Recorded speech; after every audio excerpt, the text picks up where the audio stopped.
Would like to take you to Mars in this episode. To establish a steady environment on the planet Mars, it would be necessary for people to begin having children. Some claim that only 100 persons are required. Others, though, argue that we'd require a minimum of 10,000 people. Regardless of the scale of the reproductive population, it would only take a few generations for this to happen before we noticed a significant difference between human beings as well as Martians. Mars is the solar system's most Earth-like planet. But it isn't the same as the Earth. The gravitational, atmospheric, and magnetic fields of the planet would pose significant risks to human life, and obstacles are frequently associated with evolution. On Earth, children are born with up to 120 genetic mutations. Send those infants to Mars, and they'd start to develop mutations suited for life on Mars. Those mutations would almost certainly pass on to their offspring. By the time we arrive on Mars, we'll most likely be able to do so to tinker with our own genes, placing the evolution of Mars on a fast track. So, if you were born in the third or fourth generation of Martians, you are a member of the third or fourth generation of Martians. You'd be a completely different person than you are now. The gravity on Mars is only 1/3 that of on Earth.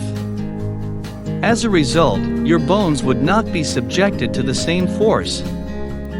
The density of your bones would deteriorate. As a result, they become more brittle. It would become common to break them. Then there's the environment on Earth. You're used to being in a crowded environment. This primarily consists of nitrogen and oxygen. However, on Mars, you'd be in for a suffocating atmosphere. Almost all of it is carbon dioxide. With merely a slight bit of oxygen, you'd be unable to evolve a completely different respiratory system. However, you may come up with additional ideas of dealing with oxygen deficiency. You could have capillaries that are denser, that are better at circulating blood around, as well as delivering oxygen to your muscles. Even with these advancements, though, you'd have to live underground even if you didn't want to, or in a house with a lot of insulation, to make it through the hostile environment. Martians wouldn't need to be able to see far into the distance because life on Mars would be confined to small confines.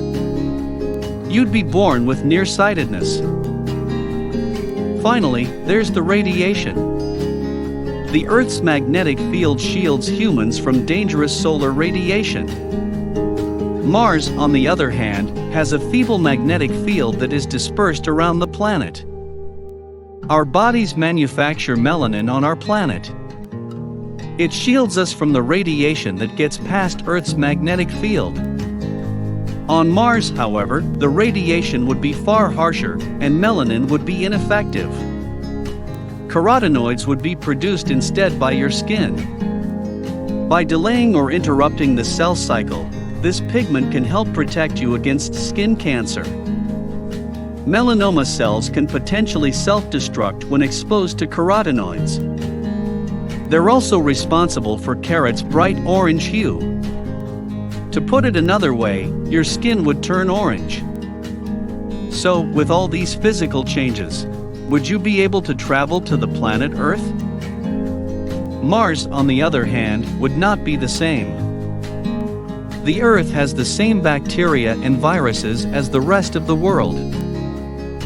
Your immune system would be weakened as a result compared to an Earthling's. As a result, Earth may be a deadly environment for you even if you had a powerful immune system. Earth's gravitational pull would be too much for your frail bones to handle. If you were born on the planet Mars, you'd almost certainly have to stay. For a long time, humans have had the same appearance. However, after a few generations on Mars, we could go for orange.